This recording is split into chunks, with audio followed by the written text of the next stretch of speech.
Monsoon की ठंडक तो सबको अच्छी लगती है, लेकिन साथ में खांसी और जुकाम को भी लेकर आती है।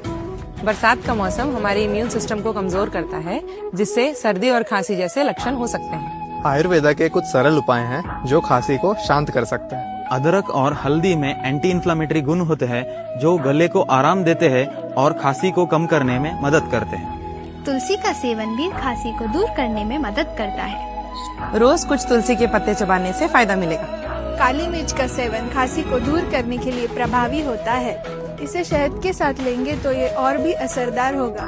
इस मानसून खांसी से न हो परेशान। मानसून का मजा लीजिए और खांसी को अलविदा कीजिए।